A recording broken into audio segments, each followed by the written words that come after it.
আমি আপনাদের সবার মুখ থেকে আওয়াজ শুনতে চাই, সবাইকে দিয়ে চাকরি হয়, সবাইকে দিয়ে ব্যবসা হয়, সবাইকে দিয়ে বিদেশ হয়।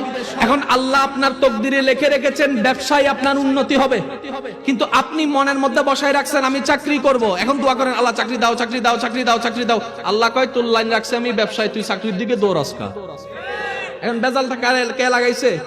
আমরা বেজালটা কে লাগাইছে?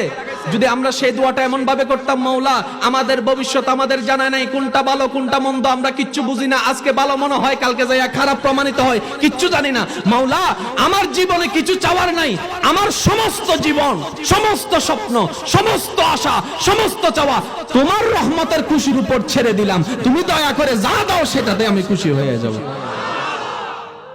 তাইলে কি আর কোনো নির্দিষ্ট চাওয়া থাকতো? কথা বলেন না কেন?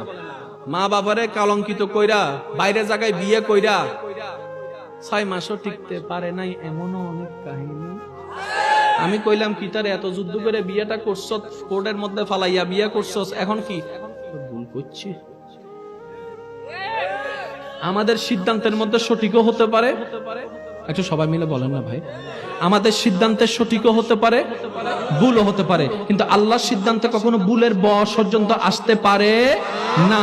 সেজন্য আপনি নিজের জীবনের জন্য কিচ্ছু চাবেন না। আপনার যদি চাওয়ার দরকার হয় সবার জন্য চান, পরিবারের জন্য চান, বন্ধুর জন্য চান, সবার জন্য চান, নিজের বেলায় নির্দিষ্ট করবেন না। এখন আপনারাই বুঝতে পারবেন মেন এই জায়গার রোড থেকে যদি এই আপনাদের চাঙ্গিনী বাজারে যদি একটা রিক্সা আসে, ভাড়া কত? 30 টাকা। ভাড়া কত? জোরে বলেন। এখন আপনি এখানে নামার পরে রিক্সাওয়ালা ভাইকে কত দিবেন? যতটুক কথা ততটুকুই। আর আরেকদিন এক সপ্তাহ পরে আপনি আবার আসছেন, একজন রিক্সাওয়ালাকে জিজ্ঞেস করলেন মামা যাইবেন আপনি? কোথায় যাবেন? ওই চাঙ্গিনা বাজারে যাব। তো কত? তখন উনি বললেন বাবা খুশি হয়ে দিবেন আর কি, খুশি হয়ে দিবেন আর কি। সত্যি করে বলেন ইমানদার ভাইরা, এখানে নামার পরে কি 30 দিবেন নাকি কম দিবেন না বেশি দিবেন? পিছনে কয়েকজন কইতেছে সুযোগ পাইলে কমও দিও। কম দিবেন নাকি 30 দিবেন না বেশি দিবেন? এখন যখন 30-এর জায়গায় আপনি দিলেন 40, পিছন থেকে একজনে জিজ্ঞেস করে খাইছে রে যে দানবীর 40 দেয়, এক সপ্তাহ আগে একজনের লগে 2 টাকা বাঁচানোর লাগা যে ঝগড়া লাগাইছিলি তুই, আজকে বেশি দিলি কেন? সে আমার খুশির উপর ছেড়ে দিছে, সে আমার খুশির উপর।